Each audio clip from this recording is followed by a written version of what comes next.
Welcome to BRK news. So water అనేది ఎన్ని litres of water అనేది మనం ఖచ్చితంగా తీసుకోవాల్సి ఉంటుంది. ఎలాంటి వాటర్ తీసుకోవాలి అంటే అందరూ కూడా మినరల్ వాటరే తీసుకోవాలా? లేదంటే ట్యాప్ వాటర్ కూడా తీసుకున్నా మనం ఆరోగ్యంగా ఉంటామా? ట్యాప్ వాటర్ తీసుకునేటప్పుడు ఎలాంటి జాగ్రత్తలు తీసుకోవాలి? ఏ టైంలో మనం వాటర్ అనేది తీసుకోవాలి? వాటర్ సఫిషియంట్ అనేది మనకి ఎలా తెలుస్తుంది? ఈ వివరాలు తెలుసుకుందాం. ఈరోజు మనతో పాటు ఉన్నారు ప్రముఖ alternative medicine specialist and family counsellor doctor Swathi గారు. మేడం నమస్తే అండి. నమస్తే లక్ష్మి గారు. డాక్టర్ గారు జనరల్‌గానే వాటర్ తీసుకోవడంలో చాలా డౌట్స్ ఉంటాయి. అంటే ఎన్ని లీటర్స్ ఆఫ్ వాటర్ అనేది మనం తీసుకోవాలి? అంటే మార్నింగ్ గోరువెచ్చని నీళ్ళు తీసుకోవాలా? సో, డే అంతా కూడా నార్మల్ వాటర్ తీసుకోవచ్చా? ఇంకా తీసుకునే వాటర్‌లో కూడా మినరల్ వాటర్ తీసుకోవాలా? ట్యాప్ వాటర్ మంచివి కావా? ఇలా చాలా డౌట్స్ ఉంటాయి. ఏం చెప్తారండి ఓవరాల్‌గా దీని గురించి? చాలా పెద్ద సబ్జెక్ట్ లక్ష్మి గారు ఇది. చాలా సార్లు అర్థం కాదు. ఎందుకంటే చాలామందికి డౌట్స్ ఉంటది. వాటర్ ఎలా తాగాలి? ఎలాగ తాగకూడదు? 99% ఎవరినైనా మనం చెక్ చేస్తే వాటర్ తీసుకునేటటువంటి ఒక సిస్టమ్ ఉంది గదా! అది నిజంగానే చాలామంది ఫెయిల్ అవుతారు. ఎందుకంటే ఇప్పుడు బేసిక్‌గా మనము ప్రతి పర్సన్ పర్సన్ వైస్ వేరుగా ఉంటది. అలాగే హెల్త్ ఇష్యూస్ ఉంటాయి గదా! హ్మ్. వాళ్ళు తీసుకునేటటువంటి వాటర్ ఇంటేక్ కూడా వేరు వేరుగా ఉంటుందనమాట. అందరికి ఒకటే వర్తించదు. అందరికీ ఒకటే వర్తించదు. హ్మ్. ఈ వాటర్ ఎంత పవర్‌ఫుల్ అంటే హ్మ్. మీకు ఆరోగ్యాన్ని ఇస్తది. అలాగే మీ ఆరోగ్యాన్ని దెబ్బ కూడా తీస్తుందనమాట. సో, అంత పవర్‌ఫుల్ వాటర్. మనం స్కూల్ డేస్‌లో చదువుకున్నాం సైన్స్‌లో బాడీలో ఎక్కువగా ఎక్కువ శాతం ఉండేటటువంటిది నీరు అని. అంటే 65-70% యెస్. వాటర్ ఉంటుంది అని చెప్పి. సో, అక్కడే మన బాడీనే మనకు చెప్తోంది. అంటే ఒక బాడీ హెల్తీగా ఉండాలి అంటే వాటర్ ఇంటేక్ అనేది ఎంత ఇంపార్టెంట్ అనేది మనకు చెప్తుందనమాట. యెస్. సో, అలాగే బేసిక్‌గా అందరూ ఏ హెల్త్ ఇష్యూ లేదు. అటువంటి వారు ఎంత వాటర్ తీసుకోవాలి అంటే మినిమమ్ 2-3 లీటర్స్ అనే వాటర్ మనం కంపల్సరీ తీసుకోవాలి.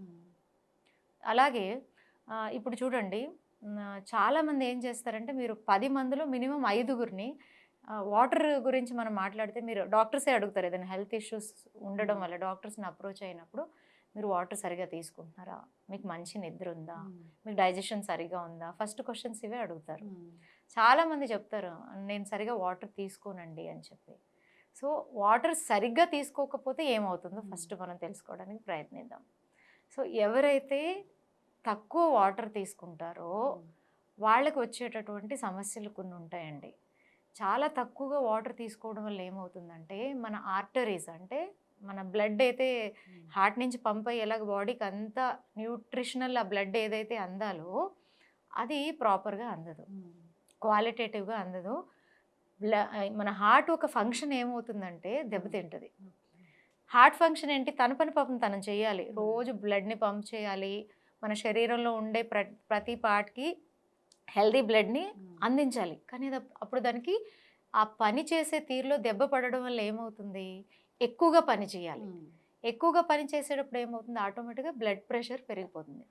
సో, బ్లడ్ ప్రెషర్ వద్దు సమస్య అనేటటువంటి వారు తప్పకుండా మనం ఏదైతే నార్మల్ వాటర్ ఏదైతే ఇంటేక్ ఉందో తీసుకోవాలి. అంటే 2-3 లీటర్లు కంపల్సరీ. లో బీపీ ఉండేటటువంటి వాళ్ళు మంచిగా వాటర్ తీసుకోవాలి. అలాగే హై బ్లడ్ ప్రెషర్ పెరిగిపోయేటటువంటి వాళ్ళు కూడా ప్రాపర్‌గా వాటర్ తీసుకోవాలి. దీనివల్ల ఏమవుతుందంటే రక్తనాళాలు దెబ్బతింటాయి. చిన్న వయసులోనే హార్ట్ ఇష్యూస్ అన్నీ వస్తాయి.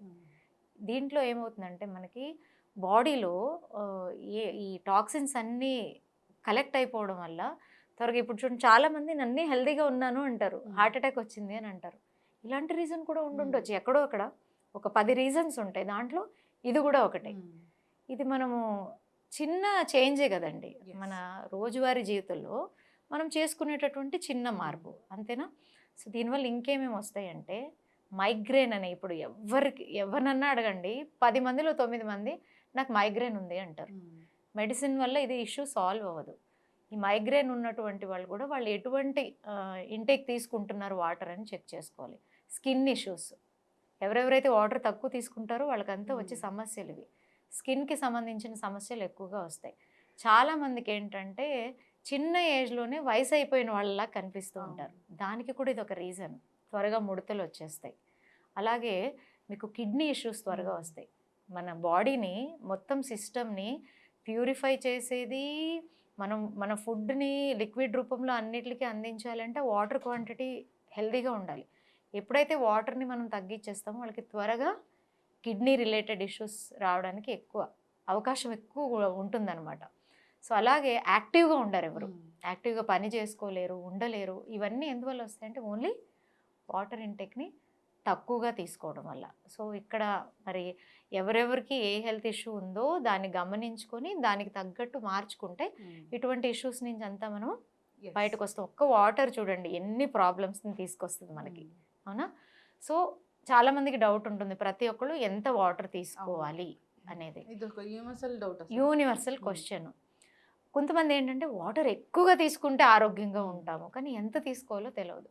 సో హెల్దీగా ప్రతి ఒక్కళ్ళు ఉండడానికి minimum 2 to 3 litres of water తీసుకోవాలని చెప్పాను మీకు.